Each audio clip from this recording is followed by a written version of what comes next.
I think they'll keep it up. I think Ole Miss's receivers can give them some problems this weekend. And if Ole Miss is able to hold their front seven and block them and give Chad Kelly time, we've seen what he's capable of, but I don't really see that happening. I see Auburn getting 5 or more sacks this weekend, and I think they win the game by 3 touchdowns on the road. Wow. So, Wow, it's pretty bold.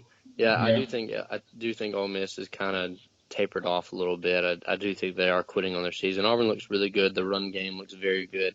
I just kind of obviously I didn't watch the Auburn game, but just judging by this, I don't know if they tried to pass the ball hardly at all, or what the deal was with that. But regardless, their running game looks very, very good. They were obviously dominant last week against Arkansas. But moving on to this week, some big games. What's the first game on Saturday? We're going to pick 11 o'clock, West Virginia, Oklahoma State. West Virginia is a -4 favorite on the road at Oklahoma State, and I'm going to go with West Virginia. I am taking West Virginia, and that's my lock of the week. Take that one to the bank. Yeah, West Virginia's looking really good, man. They're looking like they might be the team to represent the Big 12. We'll find out later this year when they play Baylor and they have to play Oklahoma, but they're looking really good right now. So I'm liking West Virginia right now in the Big 12. I think they're playing good defense, and they're able to move the ball on offense. So the second game we're picking is the cocktail party in Jacksonville, Florida, with Florida and Georgia. And Florida is a -7.5 point favorite in that game. And I'm going with Georgia to cover in that one, but lose the game. I am going with Florida on this one. I think that Florida, it's really not so much Florida, it's more of Georgia. Georgia, every time I pick them to win, they lose. So I'm not picking them anymore. I'm done with Georgia. They need to pick it up. They need to get their stuff together. So you got Florida in that one, and then we are also going to pick at 2:30 that day. Washington is a -10 favorite at Utah, and I'm going to go with Utah to win that game outright. Really? It's pretty. Which I was kind of surprised with the 10-point spread. I'm not taking Utah to win, but I am taking Utah to cover this one. And then the last game of the day that we're going to pick is the game that has decided the ACC Coastal Division the last 7 years. Clemson and Florida State, which before the year looked like a huge game. Florida State has fallen off a little bit. Clemson's a -4.5 point favorite at Florida State, and I'm going to take Clemson, but I'm telling you this, I would not be surprised if Florida State comes out and plays their best game of the year. Yeah, I'm taking Florida State in this one. I think Florida State's going to be ready. I still don't think Clemson's that good. Obviously, they did show up against Louisville, but I'm just really confused as to what Clemson is right now. I'm really confused as to how good they actually are. I think we're going to see a little bit of that this weekend. Florida State, obviously, same thing with them. I'm not really sure how good they are, really. Obviously, first game of the year, they played Ole Miss very, very well in the second half. But I think this is going to be a good one, but I am taking Florida State to cover -4. I'm not sure if they win, though, but I think it'll be very, very close. Yeah, I think it's going to be a really good game, so I'll be very surprised if Clemson comes in and dominates. But, it was just 4 years ago or 3 years ago when Clemson was the home team in this game playing against Jameis Winston and Florida State, and Florida State came in and just killed them. I think it was 51-14, and it wasn't that close. It could have been worse. It's kind of like the Louisville Florida State game earlier this year is what that game felt like. So it's been a close game the last few years besides that one, and I look for it to be the same this year. We're going to flip it over to the NFL now real quick, and New Orleans is playing Seattle. Seattle, surprisingly, is a 3-point favorite in New Orleans coming off a week where they barely managed to score. I'm going to go with New Orleans to win this game. Yeah, I'm taking New Orleans to win outright. Seahawks just aren't impressing me really at any level, especially Sunday night. Looked terrible. Taking the Saints. Drew Brees. Who dat? Yeah, well, Russell Wilson's a little hurt right now. His knee's been hurt all year, and I think that's affected him a little bit. But I think that the Saints are able to score on them. I think they're able to throw on Sherman and Thomas and those guys and really do some damage offensively. So that's why I got New Orleans winning that game. Also at 12 o'clock that day, we have Oakland is at Tampa, and Tampa is a minus 1.5 point favorite at home, and I've got Oakland winning. Yeah, I've got Oakland winning too. I think Oakland's pretty good. I don't think the Buccaneers are that good. Taking Oakland in this one. Oakland's gonna win.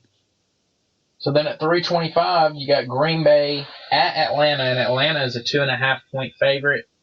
Who do you have in that one? I am taking Green Bay in this one. I'm not sure if they win, but I think that they cover.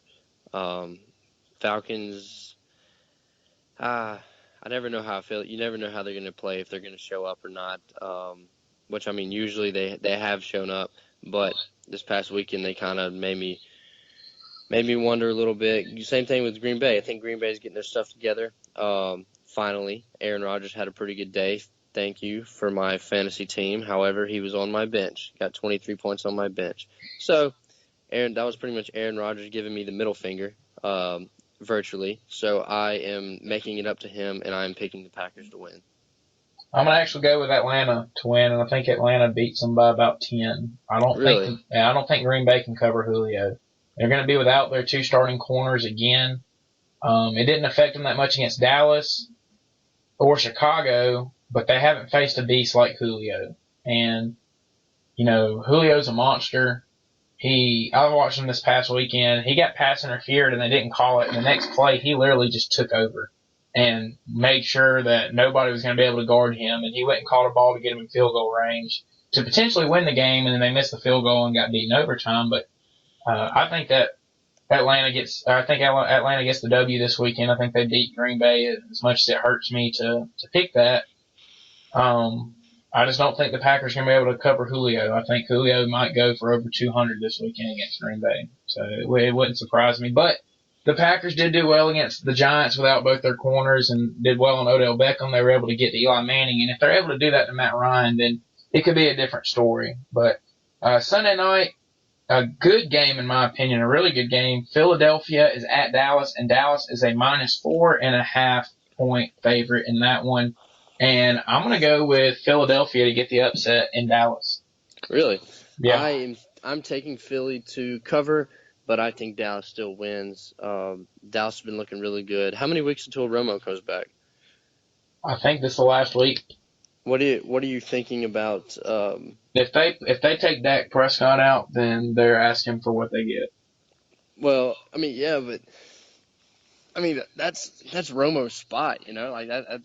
I mean, it might be, but when you get outplayed, he's gotten outplayed. I mean, I understand he's won some games, but you look at Prescott, he's been able to take care of the ball. He hadn't turned the ball over, which is something Romo did a lot.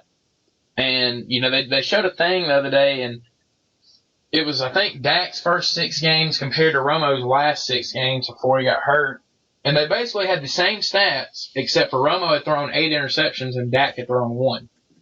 So I think you have to look at who takes care of the ball more. I think virtually you're getting the same production from both guys. So, I think you got to stick with Dak. I think they have to stick with Romo. It's just that's his spot. But once he starts doing bad, then yeah, you take him out and you put Dak in. But I just think that because how would it feel if you were a quarterback and he's not that Romo's not very good, but something happens, unfortunately you get hurt, come out, and then your backup starts doing really well. Like that's pretty much the same thing that Tom Brady did with Drew Bledsoe back in the day. Brady just came in and took his spot. I just think that the starter has to lose his spot. That's his spot to lose. But I feel like Romo has lost his spot. But he hasn't done any. He hasn't been able to prove that. I'll say this, dude. I feel like that injury he's trying to come back from is very tough. It's tough to come back from an injury like that on your back, especially this quickly. And I just think Romo is not the guy for Dallas anymore. I feel like they both need to part ways, and Romo needs to go find another team to fit in with. because it just hasn't worked out in Dallas. And I think if you're Dallas, you've now found a guy that you can build around. He stayed healthy, which Romo hadn't been able to do, and he's produced for you. And I feel like if you're Dallas, it's time to move on with Prescott and let Romo go play somewhere else for maybe. And if you're Romo, go find somewhere else that you fit in that may be better fit for you, because it just really hasn't worked out for him in Dallas. Yeah, I think you're right. Romo, I really just think that they should give him just, 1, maybe 2 games. But once he starts blowing it again, get him out, put Dak in, get rid of Romo. I do think, I think that's what's going to happen. I think Romo's going to come back for 1, maybe 2 games, and he's going to do something Romo-ish, and they're going to pull him, put Dak in. Dak's going to lead him to the Super Bowl. I'm just kidding. I don't know about the Super Bowl part, but they definitely look pretty good this year. Well, I think that about does it for us today, man. We got to cover everything and talked about NBA, talked about the World Series, and talked about this past weekend's football, and got to make our picks. So like we said last week, guys, if you want to, tweet us your picks so you can compare your picks with ours. Remember, we're picking against the spread. But for real, tweet us your picks. We're not placing a bet on it or anything. So just, a little fun. Keep up with your record against us and see how well you do. But I enjoyed it, man. It was good. Yeah, man. Good time. I think my computer. All right. No, never mind. We're good. All right. Yeah, guys, make sure you follow us on Twitter. At Hiding Our Bias. You follow my personal account at @2_Blackmon9.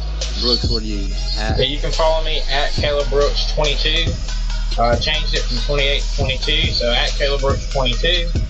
And, like we've said, we tweet our personal stuff on our personal account, and we just talk sports on Hiding Our Bias. So tweet at us, have some conversations with us, talk to us about the World Series, talk to us about the NBA, talk to us this weekend about football, and we can have a good time together. But we hope you guys enjoyed listening. We thank you for listening, and we will talk to you next week.